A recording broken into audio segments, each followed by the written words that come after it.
नमस्कार दोस्तों, कैसे हैं आप सभी। उम्मीद करते हैं आप लोग अच्छे होंगे। तो आज है औसत का दूसरा क्लास और उम्मीद करेंगे जैसे पहला क्लास आपको समझ में आई थी वैसे दूसरा क्लास भी समझ में आएगी।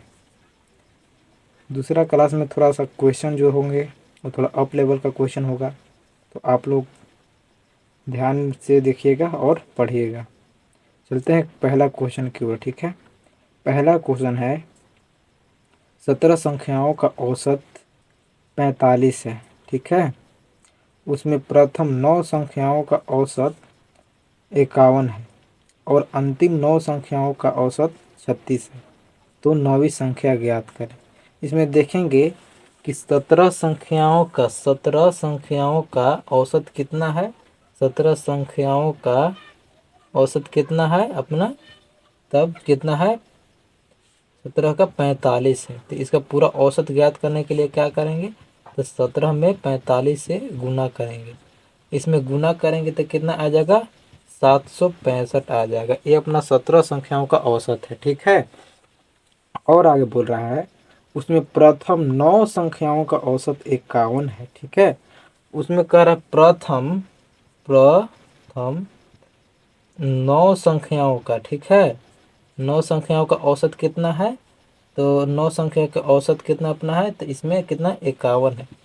तो अगर इसका पूरा औसत निकालना होगा तो 9 गुना कितना करेंगे, 51 करेंगे। ये दोनों का गुना करेंगे, 9 51 के गुना करेंगे तो 459 आएगा। ठीक है, और आगे कह रहा है कि अंतिम 9 संख्याओं का औसत 36 है। ठीक है, अंतिम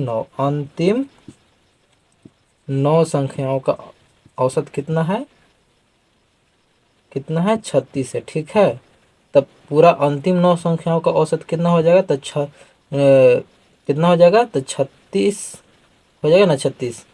तो 9 गुने 36 करेंगे, अगर गुना करेंगे तो कितना अपना आएगा, तो 324 आ जाएगा।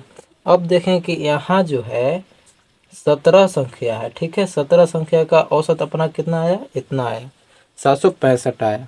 अब यहाँ पर 17, यहाँ पर कितना है, 9 है, ये कितना है 9, तो 9 9 कितना हो गया, 18 संख्या। ठीक है, कितना हो गया, 18 संख्या है। ठीक है, अब ये दोनों को जोड़ेंगे, 18 संख्या का औसत कितना आएगा, तो ये वाला 9 संख्या और ये 9 संख्या दोनों को जोड़ेंगे तो कितना अपना आ जाएगा, तो अपना 700 कितना आ जाएगा, 83 आएगा। ठीक है, ये दोनों को जोड़ेंगे, ये दोनों को, तो अपना 783 आता है। यानी कि 18 संख्या का योग कितना है, 783 है। यहाँ पर 17 संख्या का योग कितना है, अधिक औसत कितना है, तो 765 है। ठीक है, तो 765 है 17 का, यहाँ पर कितना है 18, यानी कि एक बच रहा है। तो एक बच रहा है तो वही क्या हो जाएगा, नौवीं संख्या हो जाएंगे। ठीक है, एक जो बच रहे हैं वही 17 है, ये 18 है, तो उसमें एक ही ना ज़्यादा है, तो एक ही संख्या को क्या बोला जा रहा है कि नौवीं संख्या क्या होगा। तो क्या करेंगे, 18 संख्याओं का औसत जितना है उसमें से 17 संख्याओं का औसत हम घटाएंगे तो क्या आ जाएगा अपना, तो वो जो नौवीं संख्या वो हमको ज्ञात हो जाएगा। तो इसमें देखेंगे 17 संख्याओं का औसत कितना है, 700 कितना है 65 है। इसको घटाएंगे तो कितना आ जाएगा, इसको घटाएंगे तो अपना कितना आ जाएगा, इससे मांगेंगे 1 लेंगे। ठीक है, तो 13 में से 5 जाएगा तो कितना हो जाएगा 8, बाकी कितना है 7, 7 में 6 जाएगा 1, यानी कि वो जो नौवीं संख्या जो था, नौवीं संख्या उसका औसत कितना आया, 18 आ गया। यही अपना क्या हो गया आंसर। उम्मीद है आपको ये बात समझ में आई होगी। समझ में आई है तो सेशन को लाइक कर दीजिए। ठीक है, और चैनल पर नहीं है तो चैनल को सब्सक्राइब कर दीजिए। ठीक है, तो अब चलते हैं अगला क्वेश्चन की ओर। अगला क्वेश्चन ऐसे ही ध्यान से पढ़ेंगे और समझेंगे। ठीक है, उम्मीद करते हैं वो भी क्वेश्चन आपको समझ में आएगी।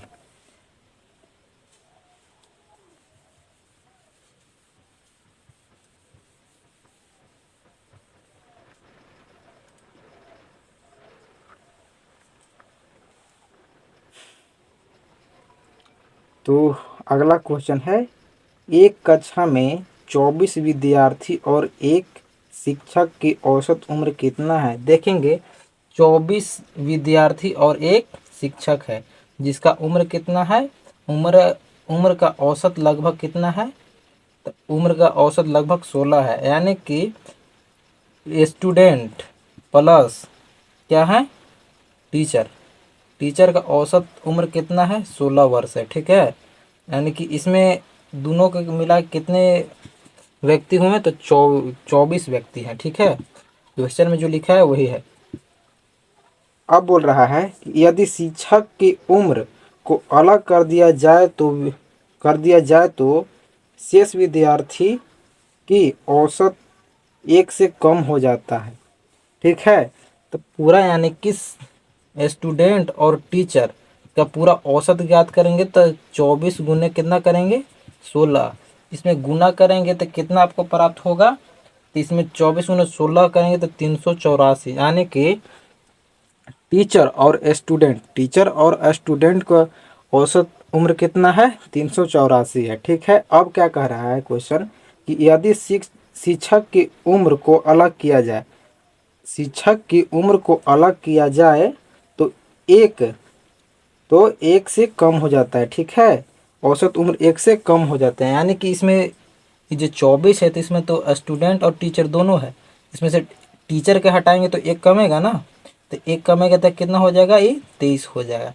गुना उतार देंगे, ठीक है। इसमें भी तो कम होगा ना, क्योंकि इसमें भी तो टीचर और स्टूडेंट है। तो टीचर तो हट रहे हैं, एक तो 1 कम होगा, ये कितना हो जाएगा? ये 15 हो जाएगा। तो इसको हम क्या करेंगे? गुना करेंगे। तो इसको हम गुना करेंगे तो कितना अपना हो जाएगा? तो 300 कितना हो जाएगा? 45 हो जाएगा, ठीक है। 345 हो जाएगा। तो ये क्या है? ये सिर्फ क्या है? सिर्फ स्टूडेंट का औसत उम्र है। ये क्या है? टीचर और स्टूडेंट दोनों का औसत उम्र कितना है? 384 है, ठीक है। और स्टूडेंट का कितना है? स्टूडेंट का औसत उम्र कितना है? 345 है। तो क्या कह रहा है कि शिक्षक की आयु क्या है? तो शिक्षक की आयु क्या है? तो स्टूडेंट प्लस टीचर की आयु जितना है, औसत आयु, उसमें से हम स्टूडेंट की जो जितना औसत आयु हम उसको घटाएंगे तो अपना क्या निकल जाएगा? शिक्षक की क्या निकल जाएगा? अपना औसत उम्र निकल जाएगा। तो हम घटाते हैं तो 4 में से 5 तो नहीं जाएगा, तो 8 से 1 लेते हैं तो कितना हो जाएगा? 14। 14 में से 5 जाएगा तो कितना बचेगा अपना? तो 9 बच जाएगा, ठीक है। ये कितना हो गया? 7 हो गया। 7 में से 4 जाएगा तो 3, ये 0, यानी कि कितना ही रह जाएगा? ये तो कट गया, 3 में से 3 जाएगा, कट गया, खत्म हो गया। तो टीचर का उम्र कितना आया? 39। ये क्या हो गया? आपका आंसर हो गया। उम्मीद करते हैं ये भी आपका क्वेश्चन समझ में आई होगी और आराम से आप ऐसा क्वेश्चन मिलेगा तो आप बना लेंगे। यदि समझ में आया तो हाँ लिखे कमेंट में, अगर नहीं समझ में आया तो फिर से इसी को वीडियो को दोबारा से देख लो, ठीक है। दोबारा से देखेंगे तो आपको क्या पता चलेगा कि जैसे जैसे जहाँ पर आपको समझ में नहीं आया है वो फिर से आपको क्या आएगा? समझ में आ जाएगा। तो आप फिर से इसको क्या करेंगे?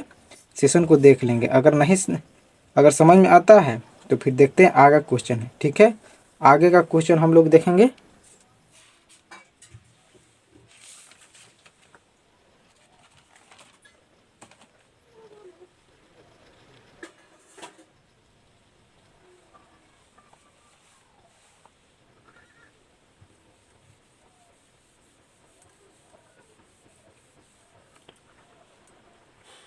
आगे का क्वेश्चन है, क्या बोल रहा है? सुरेश के अंग्रेजी और इतिहास विषय में औसत अंक कितना है? 55 है, ठीक है। तो सुरेश का कितना है? अंग्रेजी प्लस यानी कि इंग्लिश और हिस्ट्री, ठीक है। हिस्ट्री में कितना अंक है उसको? औसत अंक 55 है, ठीक है। 55, ठीक है। तो इसमें कैसा इसका औसत हमको निकालना रहेगा। औसत अंक तो क्या करेंगे? तो क्या गो है? एक सब्जेक्ट कितना है? 1 और 2, 1 2 है, जिसको 2 से गुना करेंगे तो कितना आ जाएगा? 110 आ जाएगा, ठीक है। यहाँ तक बात समझ में आई आपको? चलिए आगे बोल रहा है कि उसके इंग्लिश और साइंस में बता रहा है कि उसका औसत अंक है वो 65 है। 65 है। इसका कुल औसत निकालेंगे तो इसमें भी कितना सब्जेक्ट है? 1 और 2 है, तो 2 से गुना करेंगे तो कितना आ जाएगा? 130 आ जाएंगे, ठीक है। तब कह रहा है कि इसके इतिहास और विज्ञान के अंकों में, ठीक है, यानी कि हिस्ट्री और साइंस साइंस के अंकों का अंतर कितना है। तो हम क्या करेंगे इसमें पहले देखेंगे इसको, मान इस घटाएंगे, ठीक है, घटाएंगे। ये तो एक से एक मेथड है। अगर ये बड़ा में से छोटा घटाएंगे तो कितना आ जाएगा, 130 में से हम 110 घटाएंगे तो कितना आ जाएगा, 20। एक तो ये आंसर आ गया, ठीक है, 20 का अंतर होता है, ठीक है। एक और तरीका होता है, जैसे इतना दूर है ना, तो समीकरण, इसको समीकरण फर्स्ट मान लेंगे, ठीक है, समीकरण फर्स्ट मानेंगे तो ई प्लस एच यानी कि इंग्लिश प्लस हिस्ट्री बराबर कितना आया है, 110 समीकरण फर्स्ट।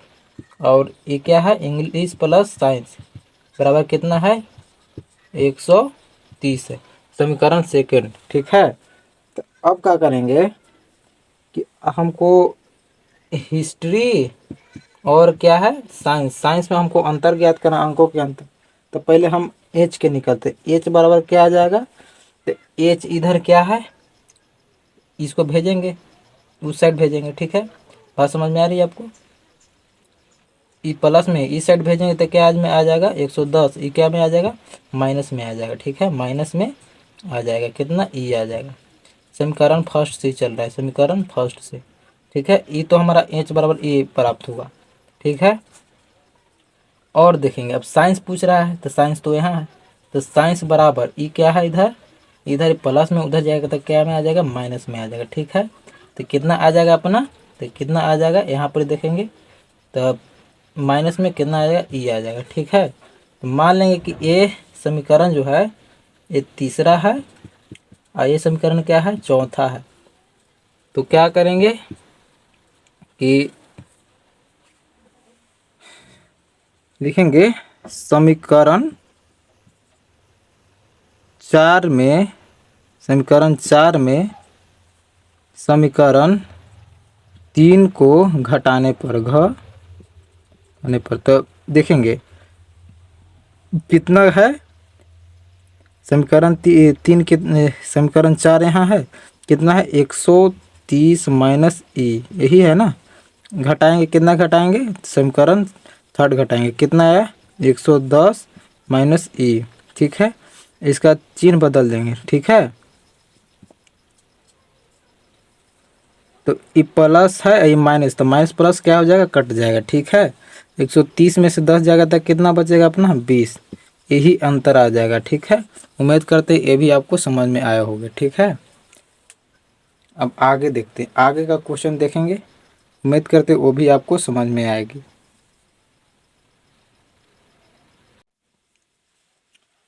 अगला क्वेश्चन है, 6 लगातार विषम संख्याओं का औसत कितना है, 48 है, ठीक है, 48 है। सबसे छोटी तथा सबसे बड़ी संख्याओं में क्या अंतर है। तो पहले ऐसा क्वेश्चन आएगा तो पहले मान लेंगे, माना कि, ठीक है, माना कि 6 लगातार विषम संख्याओं का विषम संख्याओं का औसत x है, ठीक है। तो इसके लिए क्या करेंगे, पहला कितना है, x है, और सबके ऐड करते जाएंगे, ठीक है, प्लस x प्लस क्या हो जाएगा 2, आगे बढ़ते जाएंगे, कहाँ तक बढ़ेंगे, 6 तक बढ़ेंगे, 1 हो गया, 2 हो गया, 2 का अंतर करेंगे यानी कि बढ़ते जाएंगे, ठीक है। तो कितना हो गया, ऐसे कि 1 x है, यहाँ पर विषम बड़ा कितना हो गया, 2x, अब कितना होगा, 4x plus 6x plus x plus कितना हो जाएगा, 8x, क्या होगा, गिनेंगे 1 2 3 4 5, हमको 6 तक बढ़ना है ना, x प्लस 10, ठीक है। अब बता रहा है कि इसका औसत कितना है, 48 है, ठीक है। तो कह रहा है कि बड़ी संख्या और छोटी संख्या में अंतर क्या है। तो छोटी संख्या तो a है और बड़ी संख्या a है, तो ऐसे तो पता नहीं चलेगा। इसको अगर औसत निकालने के लिए इसका योग बाटा इसको क्या हो जाता है, संख्या ना, तो इसका संख्या कितना है, 1 2 2 3 4 5 6, 6 से क्या करेंगे, भाग दे देंगे। ठीक है, इस सब के जोड़ेंगे तब पहले x जोड़ेंगे, 1 2 3 4 5 6 यानी कि 6x। ठीक है, 6x आ गया। अब जोड़ेंगे हम अंक वाले को, 2 है, 2 4 2 6, 6 6 12, 12 और 8 कितना हो जाएगा, 12 8 20 हो जाएगा, और 10 कितना हो जाएगा, 30 हो जाएगा। 30 बाटा कितना है, 6, इधर कितना है 48, नीचे कुछ नहीं तो 1 रहता है। क्या करेंगे, क्रॉस मल्टीप्लिकेशन करें, तो 6 + 30। ठीक है, अब इसमें हम गुना करेंगे, 48 में हम 6 से गुना करेंगे तो 200 कितना आ जाएगा, 88 आ जाएगा। इतना तक बात समझ में आई। चलिए 288 आ गया। अब क्या करेंगे कि जो x वाला है इधर ही रखेंगे, और जो बिना x वाला है उधर बिना x देने वाला भेज देंगे। जैसे ये 30 है, 30 इधर, इसमें x नहीं है, इधर भेज देंगे। ये प्लस में n आ जाएगा तो क्या में आ जाएगा, माइनस में आ जाएगा। तो 6 288 में से 30 जाएगा अपना, तो क्या आ जाएगा, 200 कितना आ जाएगा, 58 आ जाएगा। ठीक है, यहाँ कुछ नहीं रहता तो क्या रहता है, गुना रहता है, इसलिए x बराबर क्या हो जाएगा, 258। इधर आ जाता तो क्या में आएगा, भागा में आ जाएगा। काटेंगे तो कितना बार में कटेगा, काटेंगे तो ये 43 बार में कट जाएगा। यहाँ तक बात समझ में आई। यानी कि x का मान कितना आया, 43, यानी कि 43 क्या है, सबसे छोटी संख्या है। और सबसे बड़ी संख्या क्या है, तो x + 10 है। तो x + 10 बड़ी संख्या है, इसमें x के मान पुट करेंगे तो कितना आ जाएगा, तो 43 + 10 बराबर कितना आ जाएगा, 53। यानी कि सबसे छोटी संख्या कितना है, 43 है, और सबसे बड़ी कितना है, तो 53 है। तो इसका अंतर ज्ञात करना है, तो क्या करेंगे, घटा देंगे। 53 में से 43 के घटाएंगे तो क्या आ जाएगा, अपना आ जाएगा 10। यही क्या है, अंतर है। ये आंसर आ जाएगा आपको। उम्मीद है ये आपको समझ में आई होगी। समझ में आई है तो सेशन को लाइक कर दीजिए और शेयर भी कर दीजिए। फिर मिलते हैं नेक्स्ट वीडियो में। तब फिर मिलते हैं आपको नेक्स्ट वीडियो में। तब तक के लिए बाय बाय।